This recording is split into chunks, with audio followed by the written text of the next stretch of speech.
नमस्कार। आज के इस YouTube के अंक में मैं आपसे बहुत महत्वपूर्ण विषय पर बात करने जा रहा हूँ। पूरे देश में इस वक्त एक महामारी फैली हुई है, जहाँ देश में कोरोना के केसेस घट रहे हैं।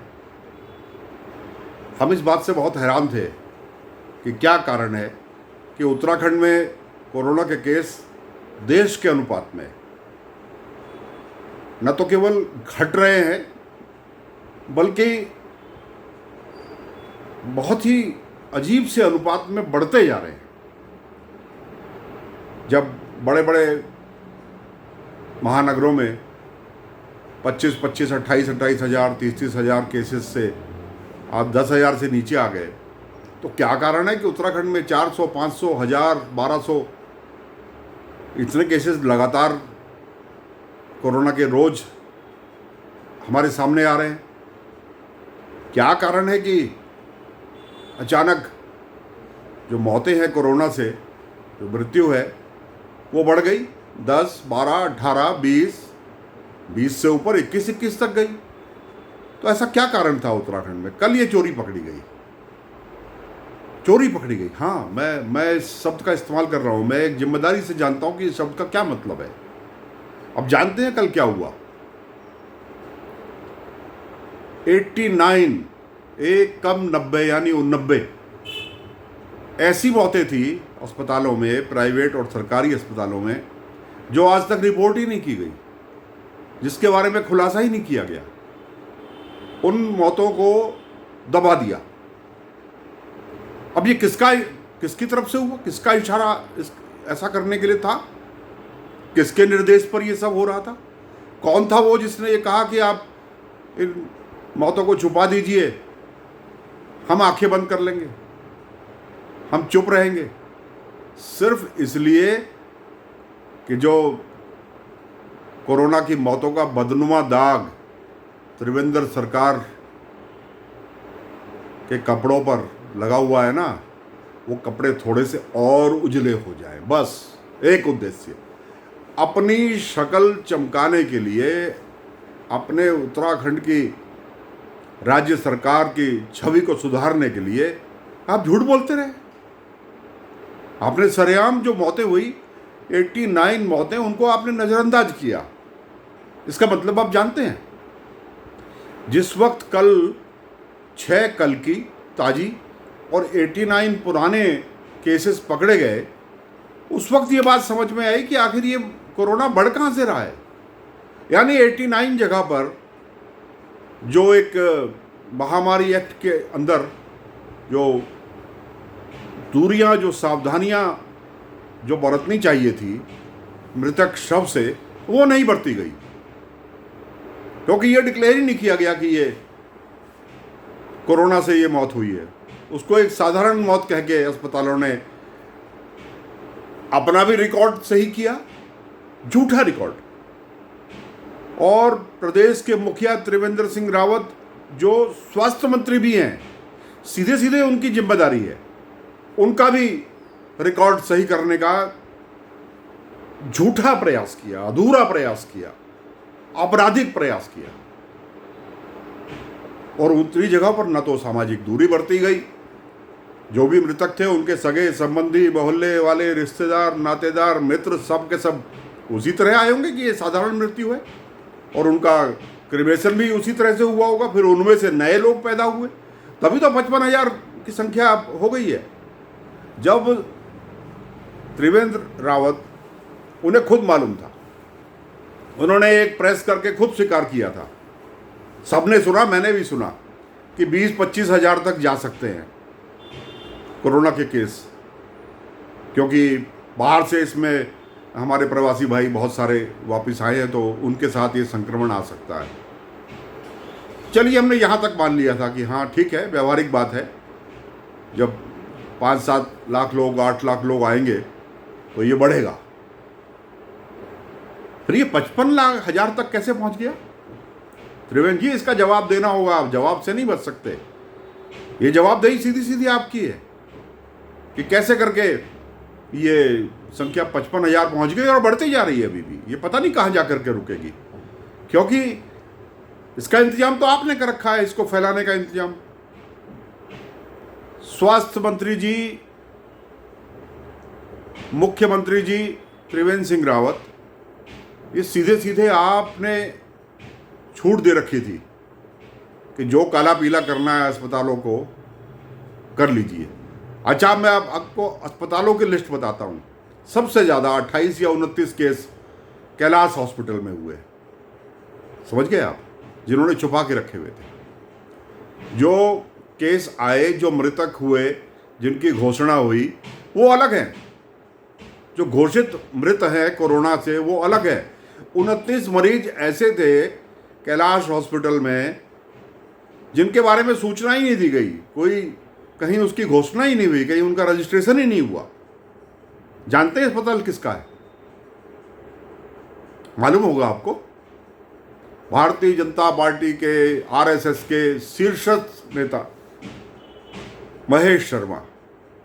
और इससे शर्म की बात यह है कि महेश शर्मा स्वयं डॉक्टर है, डॉक्टर महेश शर्मा। एक डॉक्टर मरीजों को छुपाए, अपने अस्पताल में ये काला काम करे, ये शोभा देता है क्या? आपको समझ में आ रहा है ना? त्रिवेंद्र रावत की हिम्मत नहीं है, क्योंकि डॉक्टर महेश शर्मा भाजपा के बहुत वरिष्ठ नेता हैं। पिछली सरकार में तो वो मंत्री थे। पिछली 2014 वाली नरेंद्र मोदी के कैबिनेट में वो मंत्री थे। शायद बाद में कुछ उनकी और चीज़ें सामने आई, मैं उसकी पुष्टि नहीं कर सकता, जिसमें कहते हैं कि उनके ऊपर कुछ आरोप लगे, इस वजह से उनको ड्रॉप कर दिया गया। इस बार नहीं है वो मंत्री, लेकिन भारतीय जनता पार्टी के बहुत वरिष्ठ नेता है, वो नीति निर्धारकों में से हैं। और स्वास्थ्य के मामले में उनकी कही हुई बात को पूरा देश मानता है कि एक डॉक्टर है, मंत्री है, वरिष्ठ है। तो सिर्फ इनकी हिम्मत नहीं उनको कुछ भी कहने की, उनके अस्पताल पर रोक लगाने की।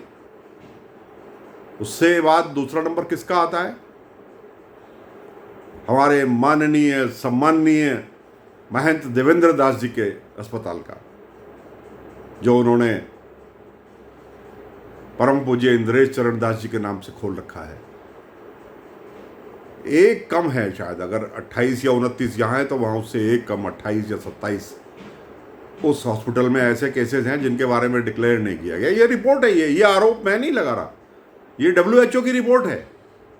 ये NRHM ने पकड़ा है इस घोटाले को, नेशनल रूरल हेल्थ मिशन, इसने इस घोटाले को पकड़ा है। ये आरोप मैं नहीं लगा रहा, आज के सारे अखबार रंगे हुए हैं इस आरोप से। उनके यहाँ ऐसे केसेस थे जिनका बारे में अभी तक कोई सूचना नहीं दी गई, जिनके बारे में डिक्लेयर नहीं किया गया। सिर्फ अपना रिकॉर्ड साफ करते हैं ये अस्पताल, ताकि इनके ऊपर आरोप ना लगे और ये लगे कि जितने मरीज आए उससे उतने लगभग उसमें से इतने ज़्यादा, अधिक से अधिक मरीज ठीक हो गए। 28-27 मरीज अगर ये मृत दिखाते तो इनका अपना रिकॉर्ड भी खराब होता। और इनका रिकॉर्ड ठीक है तो प्रदेश सरकार का अपना हित है कि हमारी छवि भी साफ रहे, हम देश में, दिल्ली में जाकर के झूठ बोल सके कि नहीं, हमने तो कोरोना की मृत्यु पर काबू पा लिया। महंत देवेंद्र दास जी को बोलेगा कौन? कौन बोलेगा? उनसे तो तुम जमीनें आवंटित करवा रहे हो, लीज पर जमीन ले रहे हो। तुम उन पर लीज पर उनसे जमीन लो और समाज उसका मुआवजा दे रहा है। आज ये स्थिति हो गई है, समाज को ये कीमत चुकानी पड़ रही है सिर्फ इस बात की कि आपके ऊपर उन्होंने एहसान किया हुआ है। आपके मेयर के पुत्र को जमीन दी हुई है यहां पर लीज पर, तो आपकी हिम्मत नहीं। ये घोटाला राज्य सरकार ने नहीं पकड़ा है। राज्य सरकार तो मजबूर हो गई जब घोटाला सामने आ गया तो उसको घोषित करने के लिए। कल में 89 केसेस जो पुराने थे वो बेशर्मी के साथ उस 6 की संख्या में जोड़ के कल 95 मृत दिखा दिए गए। ये 95 मृत कल के नहीं है, ये 89 जो मृतक है ये पिछले कुछ महीने से चले आ रहे हैं। और उन्हीं की वजह से ये कोरोना समाज में फैल रहा है, क्योंकि उनके ऊपर जो सावधानियां जो बरतनी चाहिए थी वो नहीं बरती गई, क्योंकि ये किसी को मालूम नहीं था, ना कहीं ये घोषित था कि वो कोरोना से उनकी मृत्यु हुई है। वो सावधानियां नहीं बरती गई। वो पीपीई किट पहन के जो चंद लोग जाएंगे किसी मृतक के उसमें, और जो सावधानियां जो घर के अंदर बढ़ती जाएंगी, सभी लोग मिलने आते हैं जब किसी की मृत्यु होती है, परिवार का ढाढ़स बनाने, शोक जताने सभी आते हैं। और उसके बाद के भी कार्यक्रम होते हैं, मृत्यु के बाद के भी कार्यक्रम होते हैं, मृत्यु भोज भी होता है, और श्रद्धांजलि सभा भी होती है, रसम पगड़ी भी होती है, तेरहवीं भी होती है। तो उनके परिजनों के साथ पूरा समाज घुलता मिलता रहा, इसीलिए तो आज 55,000 हो गए और आगे बढ़ते जा रहे हैं। ये तो घोर आपराधिक लापरवाही है। फिर सिनर्जी है, फिर मैक्स है। इन हॉस्पिटलों को इनकी कहने की कुछ हिम्मत नहीं है। कारण क्या है कि इनके इस बार न जाने कितने अधिकारी, कितने मंत्री, कितने विधायक, कितने सांसद, ये स्वयं और इनके परिवार, जिनके बारे में ज़्यादा कुछ कहा नहीं गया, जिनके घर के बाहर पर्चे भी नहीं चिपकाए गए कि साहब ये इस घर के अंदर कोरोना पीड़ित कोई रहता है। साधारण आदमी के तो घर के बाहर पर्चा चिपका देते हैं, चिपकाते हैं ना, ये घर क्वारंटाइन किया गया है, समाज के लोग इससे दूरी बना। अरे बल्लियाँ लगा के रास्ते रोक दिए बाकी लोगों के घर में। कोटद्वार में एक परिवार एक मोहल्ले में बल्लियाँ लगा के ही भूल गए कि अब ये हटानी भी हैं कभी। उनका दोबारा चेक करने को याद भी नहीं रहा, और निगेटिव हो गए, फिर भी हो गए निगेटिव, खुश रहिए, लेकिन वो बल्लियाँ नहीं हटेंगी, ना आप आओगे ना आप जाओगे। लोगों को काम धाम से दूर रख दिया, लोगों को व्यापार से दूर कर दिया, लोगों के बच्चों को आने जाने से दूर रख दिया, लोगों को वो उन तमाम सुविधाओं से महरूम किया जो उनको मिलनी चाहिए थी कोविड के नाम पर। और इन अधिकारियों के किसी के घर पे पर्चा नहीं चिपका। 40 से ज़्यादा अधिकारियों को जानता हूँ जो मैक्स में एडमिट थे, और जब उनके लिए वेंटिलेटर कम पड़ गए तो अधिकारी है ना, एक दूसरे का इलाज तो कराना है, आम जनता से तो कोई मतलब नहीं। तो इनको 40 वेंटिलेटर ही दान कर दिए